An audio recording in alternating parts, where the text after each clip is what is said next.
Welcome back. I hope everything is ready for the last panel of today.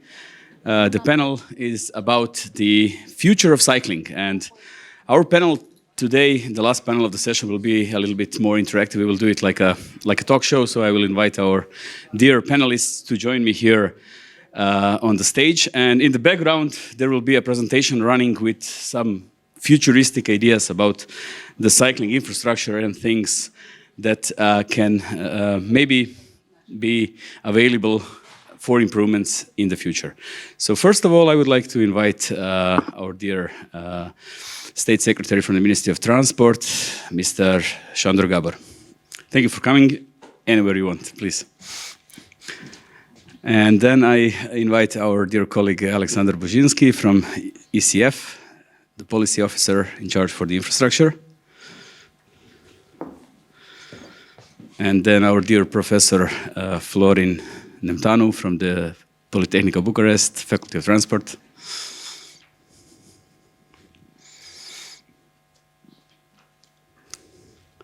And also our host here today, Raluca Fișer from Green Revolutions and the partner of the SABRINA project. Thank you all for joining. And first of all, I would like to maybe start with some statistics. We are in Romania, so I thought it would be good to share some of the numbers, which we could maybe comment. So, as I have the average numbers in the last couple of years, so around 150 cyclists are killed in Romania every year. And the question I always ask myself as an engineer, if you look at the statistics, we are now in 2022, and we can almost for sure say that another 150 cyclists will be killed next year in Romania. So maybe I would give the floor to our dear guest, the Secretary of State. How do you see this fact, and how do you think we could probably manage to fix that and save at least a few of those lives? Mulțumesc pentru invitație. Mă simt deosebit de bine printre specialiști. Eu recunosc că nu mă pricep la siguranța rutieră, sunt decât un pasionat al ameliorării acesteia. Țin să vă mulțumesc pentru munca care ați depusă până acum. În fapt, avem un câștig major în aceea de a fi repoziționat România pe harta Europei și din punct de vedere al iubitorilor de drumeții pe două roți. În același timp, remarc faptul că aveți generozitatea de a ne fi pus la dispoziție un instrument facil de evaluare a traseelor. Sigur că prin faptul că ați demonstrat că circulația pe drumurile naționale sunt foarte periculoase, nu intervine decât în recunoașterea că cei 35 de ani de experiență pe care i-am nu valorează nimic. De ce nu valorează nimic? Fiindcă experiența are o capcană, și anume faptul că mai întâi aplică testul și după aia lecția, când în mod normal ar trebui să fie invers, nu-i așa? Și acum particip la această reuniune prin generozitatea organizatorilor ca să dau o probă a ceea ce înseamnă lecțiile pe care au învățat autoritățile din lucrările pe care ați avut amabilitatea de a le prezenta și în acest cadru. Deci, între timp, ne-am făcut câteva lecții, speriați de inițiativa noastră, și am avut două categorii de intervenții notabile. După cum vedeți, nu o să vorbesc de proiecte, mai întâi o să vorbesc de situația prezentă, raportată la ceea ce ați demonstrat dumneavoastră că e în neregulă în România. În consecință, din punct de vedere instituțional, putem conta astăzi pe doi piloni. Anume, există o agenție ca să nu greșesc titlul, AFM-ul, deci autoritatea care gestionează fondurile de la mediu, deci și Ministerul Mediului și Ministerul Dezvoltării între timp și-a făcut lecțiile. Al doilea pilon ține de constituirea Centrului Național de Coordonare Velo anul acesta în martie. Asta din punct de vedere instituțional. Din punct de vedere operațional, sunt remarcabile un număr de 3 programe care sunt în derulare la ora actuală și dați-mi voie să introduc în această intervenție, conform cerințelor dumneavoastră, și câteva cifre, de-aia mă uit pe hârtii ca să nu greșesc la cifre. Deci, la ora actuală, dați-ne voie să vă informăm că sunt 3 programe în derulare în materie. Primul program care vizează interesul unităților administrativ-teritoriale, deci orașe, comune, respectiv municipii, gestionat de către Ministerul Mediului, ce înseamnă un program de realizare a pistelor pentru bicicliști cu termen de finalizare de punere ofertelor în noiembrie 2022. Deci tocmai am depășit acest prag. Imaginați-vă că interesul așa de mare a fost în teritoriu vis-a-vis de acest program, astfel încât în 2 minute s-au epuizat fondurile. Vă întrebați care este volumul fondurilor care a fost în joc, 500 de milioane de lei, asta înseamnă 100 de milioane de euro. În fapt, ca urmare a acestei sau în onorarea acestui termen, nu numai că s-a epuizat fondurile în 2 minute, dar am înregistrat și o marjă de plus 30% de înscrieri, inițiative care vizează ce anume, amenajări de piste de bicicliști pe o lungime de 890 de kilometri, ca să aveți și coordonate calitative de referință raportate la volumul investițiilor pe unitate de intervenție. S-au acceptat proiecte până la 200.000 de euro pe kilometru pentru amenajări de piste și până la pragul de 70.000 de euro dacă era vorba de utilități ce ține de amenajări dedicate pe carosabil sau pe trotuare. Termenul de implementare a acestor programe, a celor licitate, este de 24 de luni și socotim în medie o investiție raportată la lungime de 890 km de 170.000 de euro pe kilometru. Deci asta este programul care vizează interesele locale, localități. Da, Ministerul Dezvoltării, nu-i așa, după cum intuiți, se ocupă de programe naționale. Deci sunt intervenții de ordin strategic sub egida și coordonarea Centrului Național de Coordonare Velo, ale căror competențe probabil le cunoașteți mai bine ca mine. Realizările dânșilor pe care le invoc în acest cadru sunt 3. Mai întâi că s-a finalizat ghidul de proiectare pentru piste, s-a început ghidul de semnalizare, s-a identificat 33 de kilometri de trasee cu potențial de amenajare pentru piste de bicicliști, repet, asta la nivel național, care fac în fapt legătura dintre investițiile locale cu interconectarea localităților. În această inițiativă de identificare a pistelor dedicate ne-am bucurat de participarea activă a consiliilor județene, fiindcă ei vor fi cei care vor implementa proiectele. A doua remarcă de evidențiată din punct de vedere al raportului Ministerului Dezvoltării, de cum și-a făcut lecțiile raportat la constatările dumneavoastră, este ceea ce știți probabil, că în PNRR s-au prevăzut amenajări de 3.000 de kilometri de piste pentru bicicliști, pentru cicloturism. Deci, lansarea acestui program are loc după sărbătorile ce urmează, deci în luna decembrie. Fondurile alocate sunt de 247,5 milioane de euro. Ele sunt axate în principal pe ceea ce ați relevat și dumneavoastră ca fiind vulnerabilitățile noastre, deci traseul Euro 6, Eurovelo 6, termenul de finalizare a acestor proiecte care în fapt nu fac altceva decât oferă o alternativă la actualul traseu care l-ați identificat ca fiind neconform pe bună dreptate. Termenul de finalizare fiind deci 2026, implicarea Consiliului Județene, respectiv asocierilor dintre Consiliile Județene, e de dorit să se desfășoare în următoarea perioadă.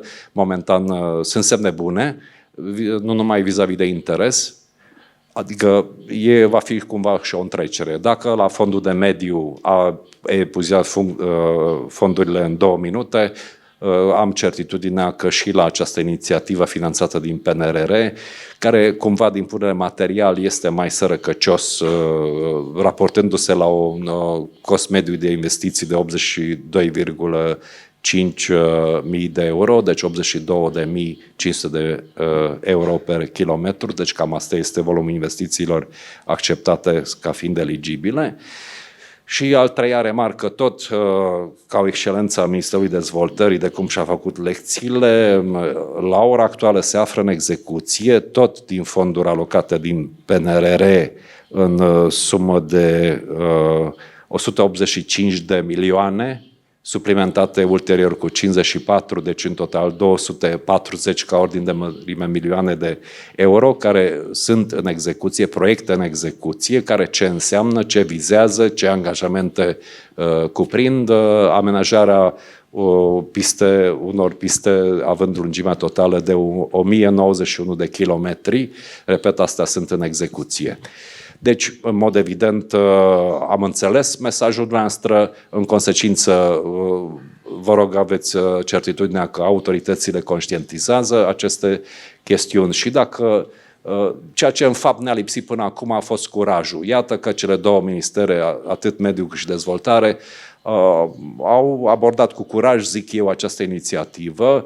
Evident, pe valul generat sau creat de dumneavoastră, care exprimă o îngrijorare firească a vulnerabilităților în trafic pentru bicicliștii care accesează traseele identificate în România, la care, repet încă o dată, obiectivul principal este aceea de a găsi o alternativă care să confere sau garanteze siguranța deplasărilor bicicliștilor pe traseele identificate de noi în România, astfel încât inițiativa noastră de a ne repune pe harta Europei nu numai că este salutară, dar vă mulțumim pentru asta și înțelegem să profităm în măsura posibilităților sau capabilităților instituționale pentru a răspunde acestor provocări. Cu siguranță nimic nu va fi perfect, dar sunt pași care s-au făcut.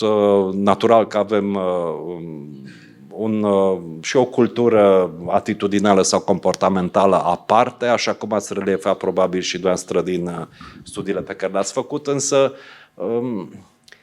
trebuie să fim realiști și să recunoaștem, cum a zis și Trump, că uneori cele mai bune investiții sunt cele pe care nu le faci. Deci, iată, mulțumim pentru faptul că ați dovedit că n-am investit suficient în domenii în care trebuie, dar fără a ne lua angajamentele, cifrele confirmă faptul că există inițiativă în materie și cu siguranță nu putem garanta nimic decât că așteptarea unei bucurii în fapt va valora mult mai mult decât bucuria însăși când la finalul implementării acestor proiecte vom reuși să asigurăm un mediu și confortabil și sigur pentru majoritatea traseelor care sunt identificate faptic pe teren, deci nu din birou, pe teren, luat la pas lucrurile și identificate posibilitățile. Esențial este să avem înțelepciunea de a le valorifica, evident cu ajutorul dumneavoastră și de aceea instrumentul care l-ați creat este extraordinar, fiindcă înainte de a ne arunca cu capul înainte, vom fi în măsură să evaluăm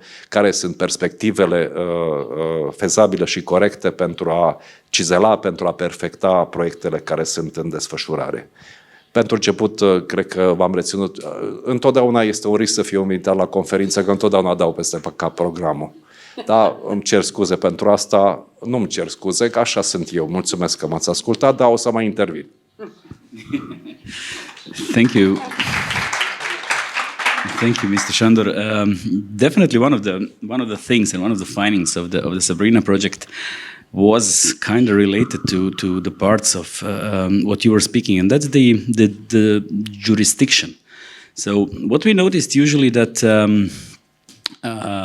the state roads are usually under the national jurisdiction of a road authority, but the cycling infrastructure that follows those state roads, it's usually under the local municipality or the counties or however country structure is developed, and usually the lack of funds is the main thing for not building and not maintaining this infrastructure. So what's your view on that, and what is the Romanian approach on let's say those long routes between the cities which would be considered like national routes? Mulțumesc pentru întrebare. Nu pot decât să afirm că înțelegem autoritățile să profităm de interesul general de noastră pentru acest segment. Însă dați-mi voie să fiu eu însămi și să recunosc cu bărbăție faptul, raportat la experiența pe care o am în materie, că lucrurile cu adevărat valoroase nu se fac cu bani. Sau lucrurile cele mai simple sunt cele care se pot face cu bani. Natural că ne luptăm, după cum v-am spus, ne luptăm. Nu ne luptăm, că n-are sens să ne luptăm, dar luăm act de realitățile de fapt caracteristice României. Până acum nu a existat interes pentru acest subiect, de-aia țin să vă mulțumesc a 7-a oară că ați generat interes în materie. Natural că România e frumoasă, da? E extraordinar de frumoasă, ar merita vizitată. Cu siguranță noi am sărit niște etape în coagularea înțelepciunii pe parcursul evoluției societății. O să fiu puțin vulgar, îmi permiteți? Ne-am mutat din căruță direct în BMW. Da? Deci această evoluție artificială, forțată, în ce s-a precipitat? În identificare sau în niște manifestări care cu siguranță cu greu sunt explicabile pentru noastră, apropo de atitudine dovedită de diversi participanți la trafic. Probabil că neexistând interes pentru ciclism, neavând în tradiția poporului acest mod de deplasare, negândindu-ne că alții sunt curioși să afle cât de rău circulăm în România, ar vrea să vină chiar pe bicicletă în România, dar dacă ne-ați oferit această provocare, atunci și întrebarea referindu-se la perspective, deci care e filozofia sau care sunt căile prin care înțelegem a domestici, între ghilimele, sau a securiza bicicliștii care ne vizitează țara sau pe noi înșine, dacă vrem să ieșim cu familia la o plimbare cu bicicleta, cel puțin ca urmare a eforturilor faimosului Centru Național de Coordonare Velo, acolo să știți, după cum cunoașteți, cred că îi cunoașteți, nu? Că sunt niște oameni inimoși, pasionați, ca noi, pot să spun. Dânsii chiar s-au plecat în mod pragmatic pentru a identifica rute alternative. Care sunt soluțiile identificate de dânsii vis-a-vis de segmentele apreciate de noastră ca fiind extrem de periculoase? Multiple trasee alternative, prin valorificarea în speță a câtorva amenajări existente, nominalizez decât câteva, chiar dacă le cunoașteți, dați-mi voie să le recapitulăm. Sunt în România 660 de kilometri de căi ferate dezafectate, care sunt pretabile pentru amenajări de piste. Sunt în România construcții de diguri foarte, foarte multe. Sunt în România drumuri agricole care se pot sau se pretează, nu eu spun, nu e teorie, constatări de la locul faptei, luat la pas bani mărunți de către cine? Nu din birourile de la Ministerul Dezvoltării, ci prin delegați din partea Consiliului Județene. Deci ei au identificat trasee alternativă. De altfel, aceste trasee alternativă care le avem în vedere să fie cuprinse în proiectele anterior menționate, au fost identificate și puse pe hartă, le puteți regăsi pe site-ul Ministerului Dezvoltării. Bănuiesc că aveți cunoștință de ele. Deci, pe lângă valorificarea celor amintite, în afară de diguri și căi ferate dezafectate, cu siguranță putem lua în calcul și traversări punctuale cu bacul, cum este și în Austria. Apropo, am uitat să vă menționez că personal am făcut până acum peste 3000 de kilometri cu bicicleta în țările europene. Mi-a plăcut extrem de mult să circul pe lângă Dunăre. Iată că și asta e și filozofia Centrului de Coordonare Național, să apropiem pista de bicicliști de fluviu, fiindcă dinamica, știți că lumea noastră se subordonează dinamicii.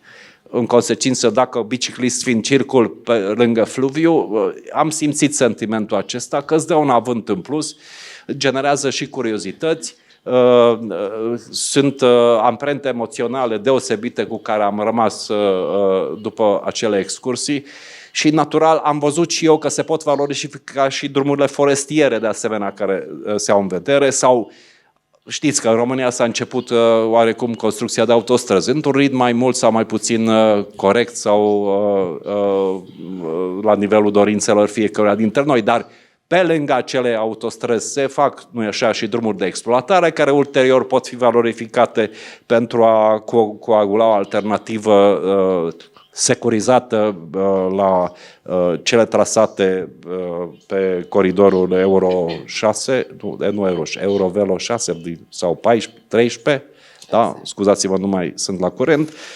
Thank you, Mr. Shander. Mr. Shander, thank you. Thank you for this very, very detailed elaboration. Aleksander, what do you, as ECF, feel when you hear so many developments happening in Romania and so many investments, I would say? We talked during the coffee. I wanted to ask you about the vision of the future, and you told me you would be more happy to see, implementation of the old things in the near future. So please give us your oversight. I'm not sure if I'm the best person to invite to this panel because my vision of the future is very conservative.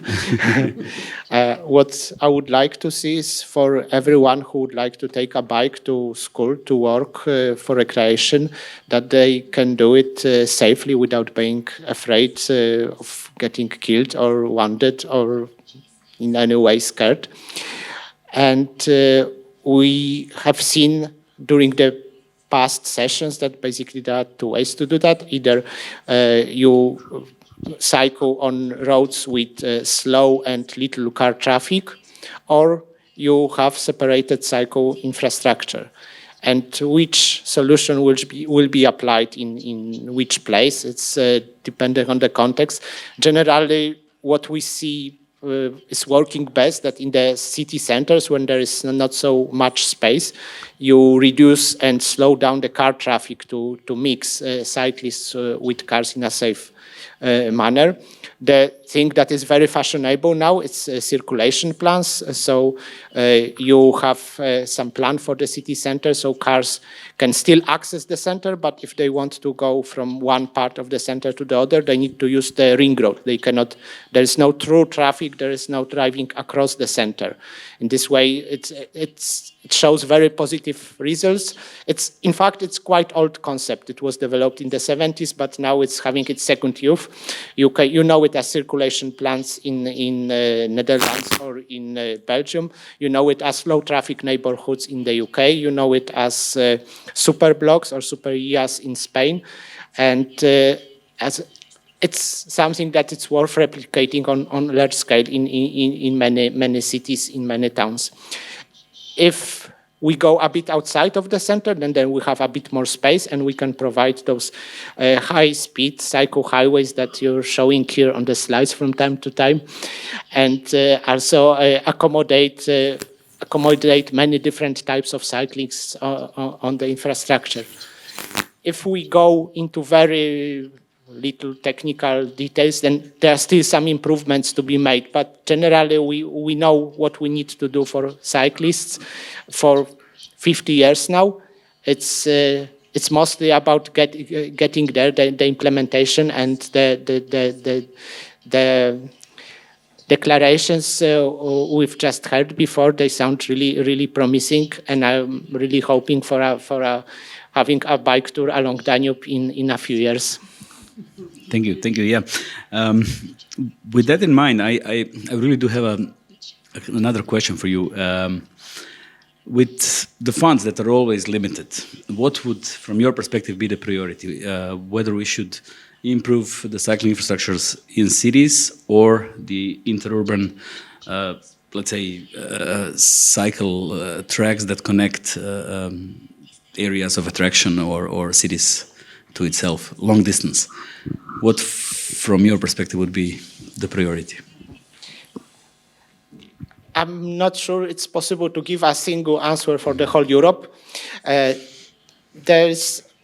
First of all, let me say that there's a big difference between Eastern Europe. I come from Eastern Europe and the Western Europe. And in the Eastern Europe, cycling was always associated with countryside, with villages, because there is not so much car traffic and people are poor, so they cycle to the village, to the next village. And then in the Western Europe, cycling is mostly urban mobility because it's something you do in cities when everything is so close together. And if you in the countryside, you use your car. I think the difference will be slowly less and less. The people in the West, they learn to use bicycle, especially the e-bikes, also in the countryside. And in our part of Europe, we will see more and more cycling in the center of the cities, because we see that it's not possible to have fluent traffic with cars clogging every street, even if you have 6 or 8 lanes for cars, like here in Bucharest. So the priority depends on what you're missing in your city and what your population is ready to do, what they work, what they live. I think it's the biggest potential for cycling, so where you get the most cyclists on one route, is in the center of the city. But it's also usually the most politically difficult, because you need to take away the space from the cars. And you cannot forget about the suburbs, because a large part of the population is living in the suburbs or commuting to the center. So even if you convince the city center to go on bikes, you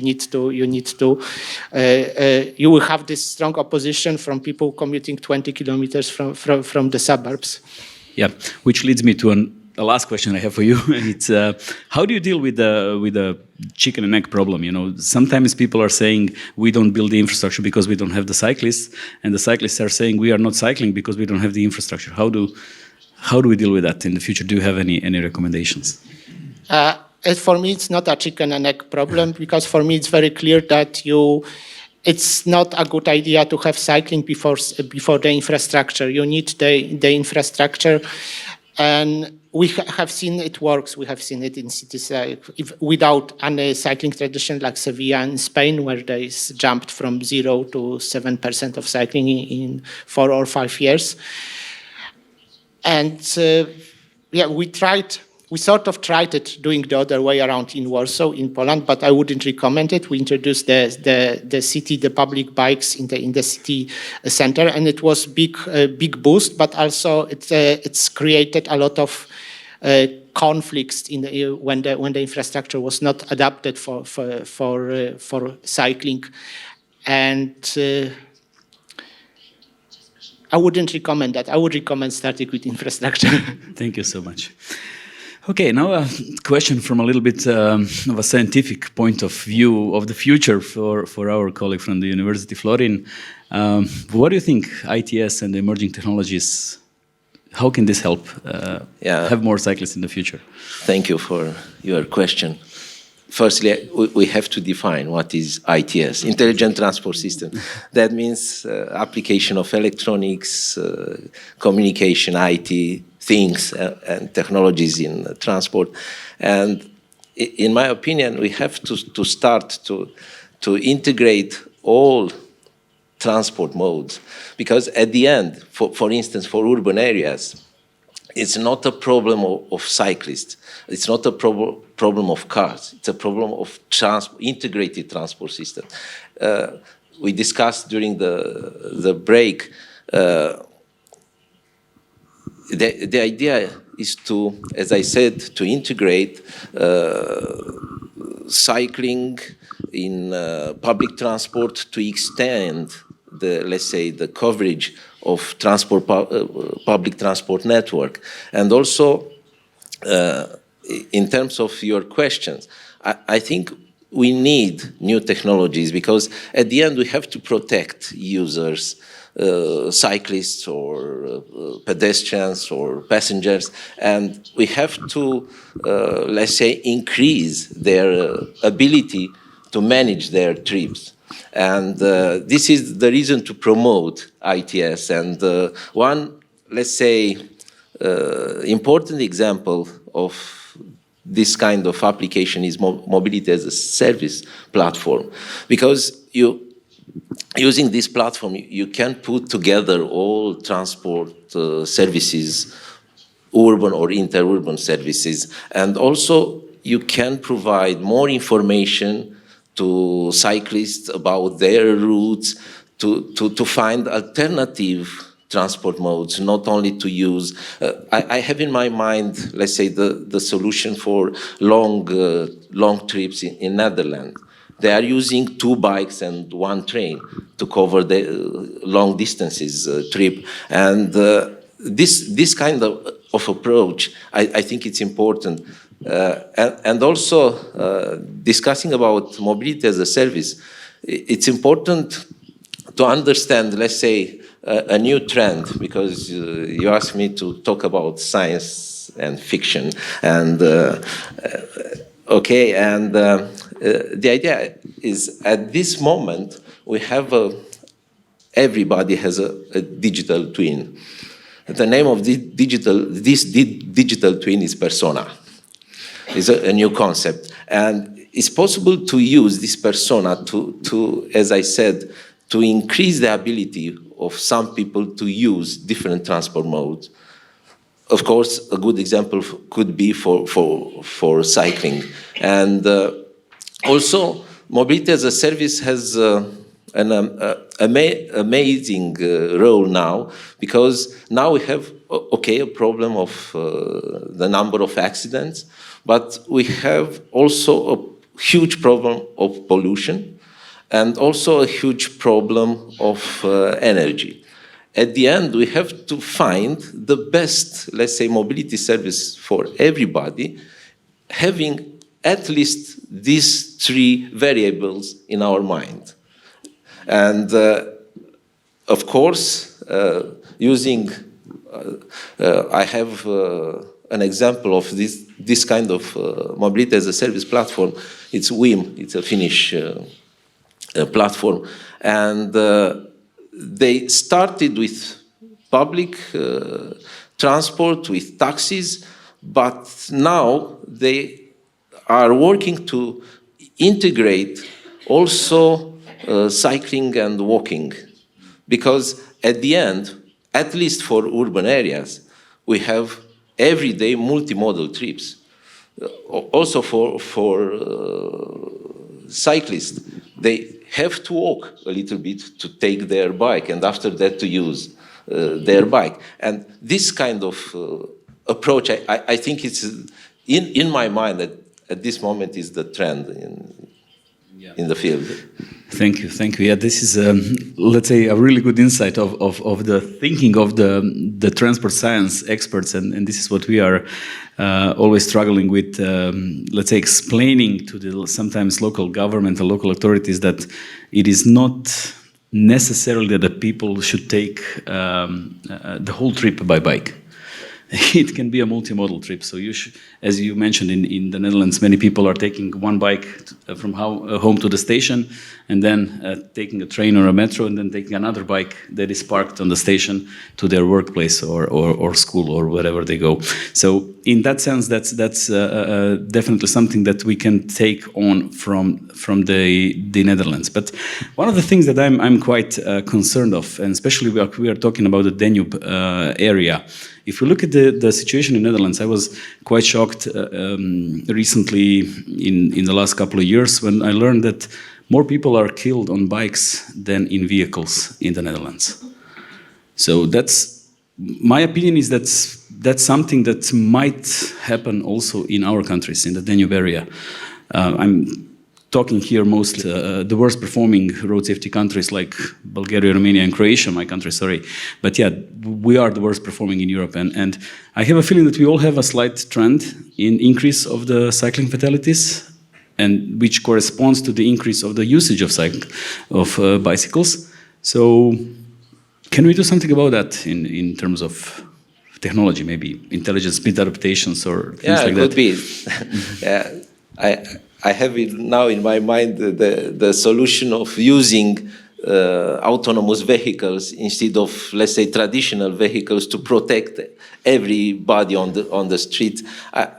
On the other hand, your example about the accident in Netherlands, it's normal because we have a mixed traffic there. And the number of cyclists is amazing. It's impossible to protect all cyclists in the same time. And as I started to talk about autonomous vehicles and also, let's say, new technologies using GNSS, Global Navigation Satellite System, to build a kind of geofencing application to protect some areas and to isolate some areas, and also to protect, let's say, cyclists, to have a kind of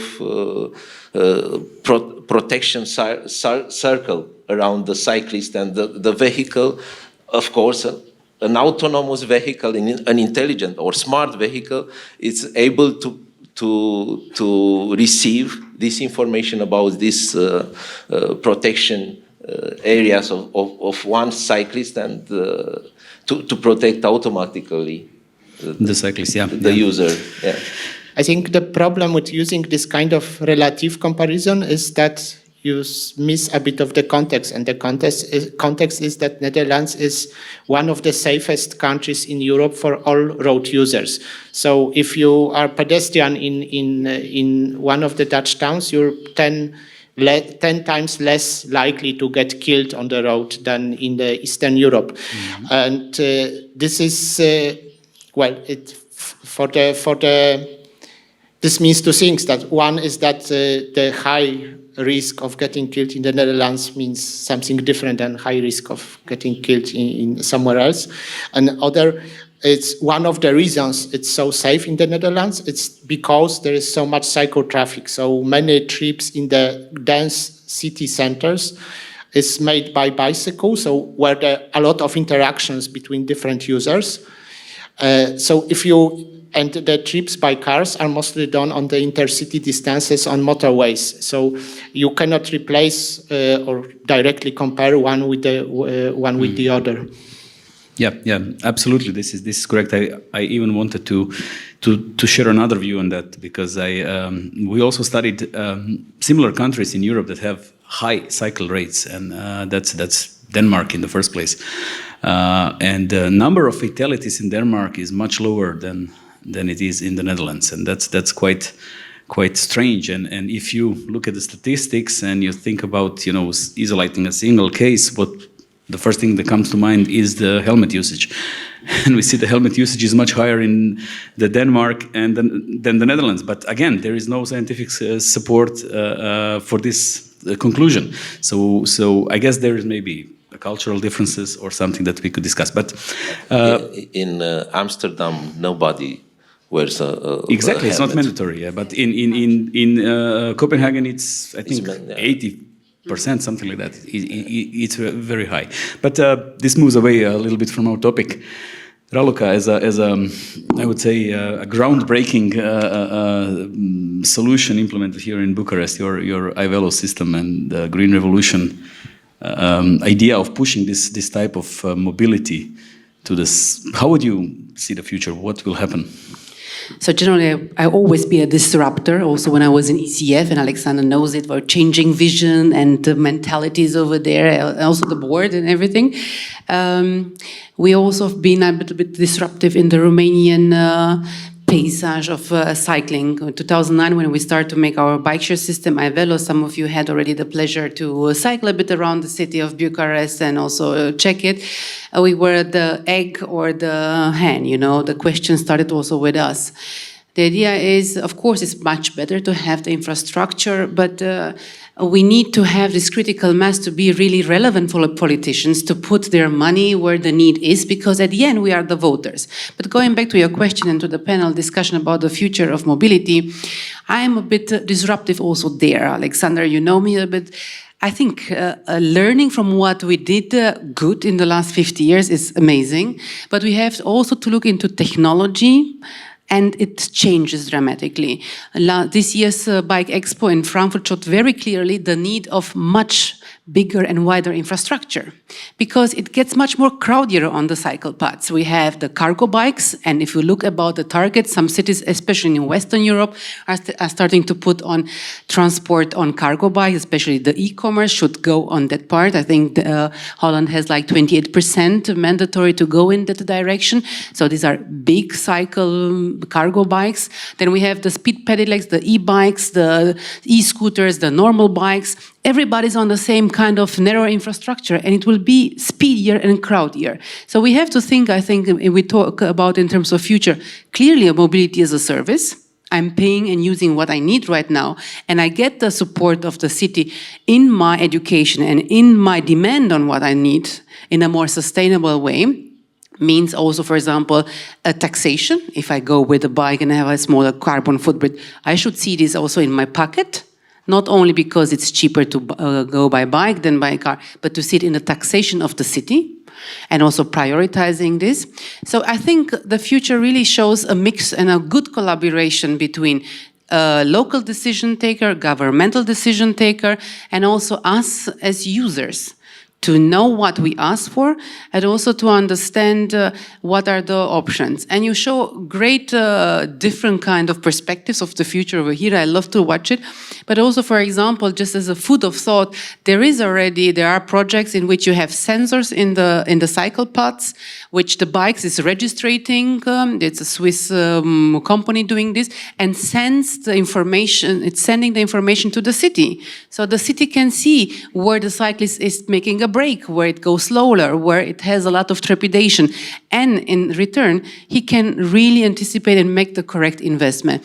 So I think technology, mentality, very ambitious targets in terms of decarbonization of the urban transport are putting us, if we want or not, on the way forward on a more sustainable way of transportation.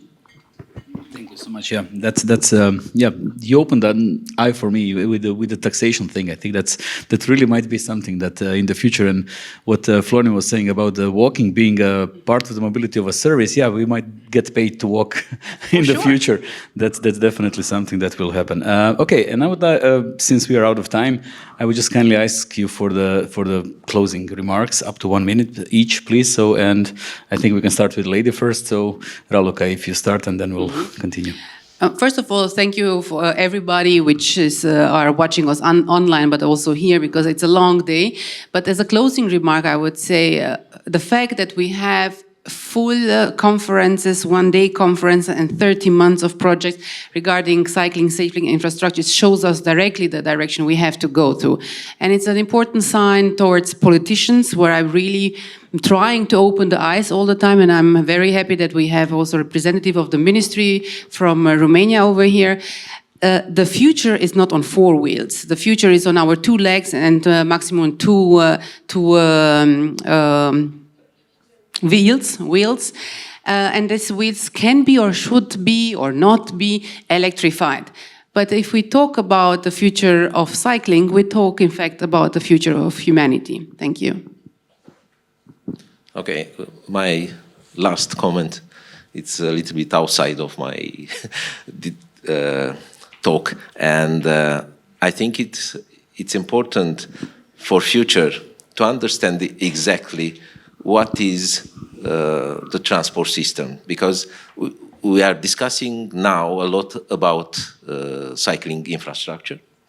We discuss a lot about bicycles, different types of goods, different types of travelers, users, but at the end, it's a problem of our mind to change our behavior.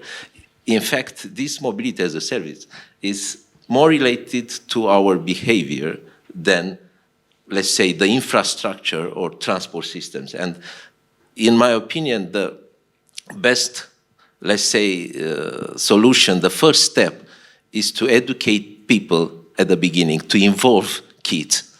I think it's much better for future, let's say, event to have some kids around us, because they are the future. In fact, it's strange to talk about their future without, let's say, the kids. And Okay, that's all. Thank you. I think you probably heard it already 100 times, but prediction is very difficult, especially of the future. But I would like to reiterate or repeat something that Ionut said in one of the sessions when they started this the Danube Cycle Plan projects. They thought that they're just doing project for the sake of project, that they will produce a lot of plans that will just go in the closets. But then it turned out that suddenly you're prepared for a new opportunity, that you have an opportunity to implement it, and you're prepared. So yeah, that's an important lesson. Be prepared for the future, even if something seems unrealistic at this moment. It might be realistic next year. So, and then you will need to grab this opportunity. Thank you, Aleksander. Mr. Sándor? În fapt, toate visurile noastre pot deveni realitate dacă avem curajul de a le urma, spunea Disney într-un moment mai mult sau mai puțin inspirat. Raportându-mă la această afirmație sau această constatare a dânsului, nu pot decât să vă reconfirm încă o dată faptul că am înțeles că avem o problemă. Dumneavoastră ați generat un interes, există un interes din ce în ce mai crescut în materie. În consecință, cifrele relevate de mine v-au dovedit faptul că ne-am asumat nu provocarea, ci responsabilitatea de a crea atractivitate pentru acest mod de deplasare prin amenajări dedicate. Cu siguranță înțelegeți că în România, revin la ceea ce spuneam și mai avem o problemă de cultură, adică pentru noi bicicleta era asimilată cu sărăcia. Deci trebuie să avem puțină răbdare cu noi ca să fim suficient de bogați ca să ne putem permite să ne afișăm ca fiind săraci. Cam asta e filozofia pe care ne bazăm. Natural, cum spunea și antevorbitorii, e nevoie să educăm poporul, educația, însă, atenție, nu poate să vizeze dorințele nu pot fi generate, ele sunt înnăscute și știți că în mod consacrat în viață ni se confirmă ce realitate, că inteligența nativă e degradată de prea multă rațiune decât nimic de altceva. Deci societatea ne strică, suntem conștienți de faptul că trebuie să ne lăsăm copiii să crească, nu să-i creștem noi, ci să învățăm de la ei de cum se trăiește viața. Și odată consacrate aceste valori în timp, v-am spus, nu cred în îmbătrânirea artificială, lucrurile nici nu vin de la sine, recunosc și asta, însă nu pot să nu mă raportez la ceea ce spunea și Mandela, că avem o problemă, că nu avem înțelepciunea de a valorifica în fapt ceea ce suntem capabili să facem și dispuși să facem. Deci nu avem capabilitatea să exploatăm diferența dintre ceea ce suntem capabili și dispuși să facem. Eu astăzi sper că nu v-am convins, v-am informat că avem toată determinarea, nu la nivel de entuziasm, ci la nivel de dezvoltură, de a face lucruri. Uitați, până în 2026 v-am garantat că se vor investi mai mult de... Nu prea mă pricep la matematică, dar cred că ca și volum de investiții ne apropiem de o cifră de peste 1 milion de euro în materie, natural făcând toate după planuri și cu ajutorul dumneavoastră și nu pot să nu închei prin a vă garanta faptul că deși lucrarea dumneavoastră în fapt se rezumă într-un calificativ negativ la adresa României, să știți că noi ne supărăm foarte greu și uităm repede, fiindcă altfel nu putem avansa. Da? Există cadru instituțional, există programe de finanțare, cu certitudine am o rugăminte, mă ajutați să-mi planific în mod corect concediul din 2027, după ce se vor termina toate programele de investiții pe ruta... Eu chiar aș vrea să am plăcerea de la Passau până la Viena am fost, aș vrea de la Viena până la Constanța. Cum ne puteți ajuta? Prin garantarea inițiativei că în 2026, după ce se termină toate proiectele cu amenajarea rutelor alternative, veți veni să repetați greșeala de acum, de a face o nouă evaluare a traseelor respective și dacă îmi dați un certificat cu certitudine, îmi voi rezerva hotelul la Constanța unde să mă cazez la finalul cursei și cu siguranță o să invit pe câțiva dintre dumneavoastră care îmi sunteți foarte apropiați să bem o cafea pe o terasă după un sejur acesta care să fie reconfortant pe toată lumea. Sigur, ca să putem relua același subiect, poate în același cadru, dar cu alte rezultate și mulțumesc încă o dată pentru invitație și știu că am depășit 2 minute, dar v-ați obișnuit deja că e obiceiul meu. Mulțumesc! Thank you, Mr. Sándor, and I would gladly accept your invitation to Constanța because I was there doing the surveys, and it is a beautiful city, and I would enjoy definitely being able to cycle maybe from Vienna to Constanța one day. Yeah, definitely. So yeah, we are out of time, and I definitely wish to thank all our panelists with a small applause, if you allow. Thank you, and I want to also thank you as a very patient participants of the conference. We didn't have a chance to give you the floor, sorry for that. And also our online participants, there have been a few, and this is a very interesting topic. I got a lot of SMS messages and WhatsApp messages about how people online are getting the experience, and they are all really sad not being with us, and we are also sad for that. But allow me this opportunity to say big and huge thanks to Raluca and her team here who managed to create this wonderful event, invite all of the people here. So a big round of applause for Raluca and doing this. And also a special thanks to the State Secretary, Mr. Sándor Gábor. Thank you really for joining and bringing this conference to a very high level. Also our dear colleagues, I already thanked. So yeah, that's basically the end of the panel, and Raluca, if you want to close the conference officially, I guess it's your role. I had the honor and the pleasure to start by saying good morning. Now it's my pleasure to say good evening, and thank you so much for participating at Sabrina's Project Final Conference. I'll see you on the 5th of December in Brussels to talk again about the outcomes and see what topics the European Parliament and the Commission are putting. All the very important decision taken over there will also be trickled down with our report and our toolkit. So looking forward to see some of you in Brussels. Thank you back home online for being so patient with us. Thank you over here. And let's all celebrate us, cyclists, and celebrate life. Thank you so much. Have a good evening.